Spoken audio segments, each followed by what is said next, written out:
name is Ramona Candy, and I'm an artist who works mainly in collage and printmaking.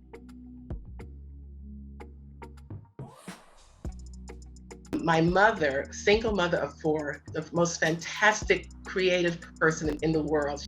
She was a seamstress and a dressmaker. So our tiny apartment was always filled with colorful fabrics, threads, buttons, trimmings. So there was always some scrap of color every place in my house. Everywhere you looked, there was color. It might have been scraps, it might have been actual fabric, it might have been something she was working on, still on the sewing machine. So I think color first hit me in that way from my mom.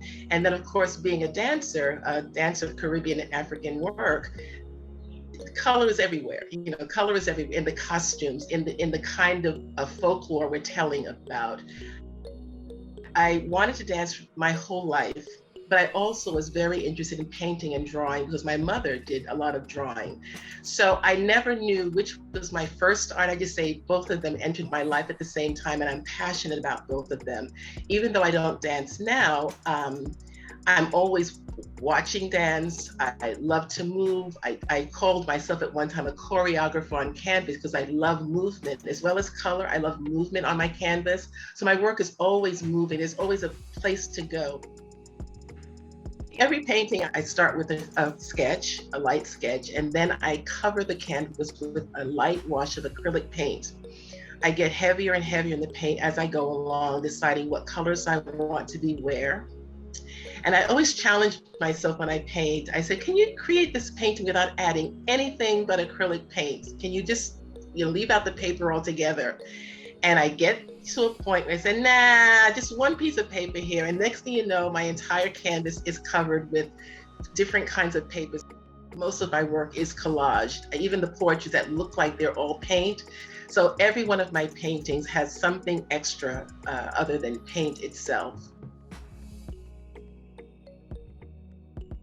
The advice I give to young artists is that you should take advantage of every opportunity. If there's an opportunity to exhibit somewhere, take that opportunity and put your work up. Let your work be seen. I've met many artists who have work and they never put it out anywhere. But I think it's important that work be seen. You don't always have to sell your work. And many people think that to put it out means you have to sell it. Doesn't mean you have to sell it. I love living with my work. I love selling it, but I also love living with it. So, the fact that people see my work, whether it's a Zoom exhibit or whether it's something outside or, on my website, people need to see your work. People need to see it, and you need to keep working no matter what. Don't get upset or discouraged if you don't sell.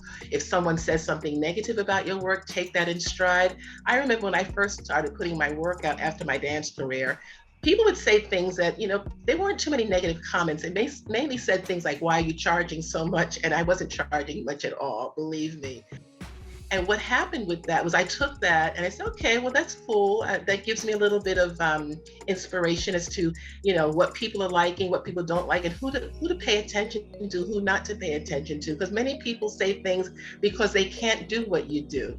So you just keep going and you just keep, inspiring people with your work. Again, that's what artwork does. It inspires, it moves, it motivates. And that's what I would tell young people, either people who are creating artwork or people who are looking at artwork.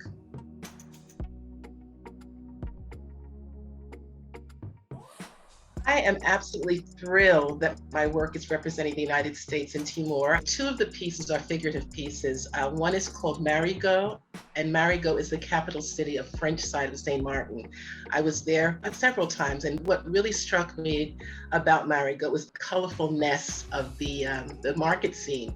And I love market scenes. When I was a dancer, a lot of our dances began with market scenes because my dance experience was doing Caribbean and African dance. So there was always a market scene, always some kind of drama that preceded the actual dance. So the market scene in Marigot was so beautiful. I captured it, and I love looking at it because it reminds me that I'm on a beach someplace eating a mango.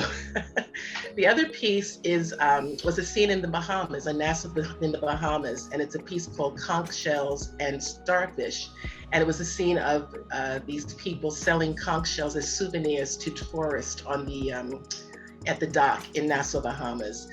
The third piece is an abstract piece called Pathways. So I can't really describe what it is since it's abstract, but it was basically a call to the fact that there are so many ways that we get to what we need to get to. We can go circular, we can go up and down, and that's what the piece is, very circular. It sort of leads the viewer into places unknown, places maybe you want to go. It's a very colorful piece as well, mostly oranges and yellows. I did a little research on Timor. I've heard of the country. I didn't know exactly where it was or what it was. Did a lot of Googling and found out what the population was like and what the people were like. I'm just so happy that my work is going to represent the United States, because the people of Timor are brown people like myself. And it was just so wonderful to have my work, which depicts people of color, in a place where there are people of color, and that everyone, the people of color of Timor and the people who come in and out of the embassy, get to see how life is for people of color and people around the world. And so it's just wonderful that that connection for me was there.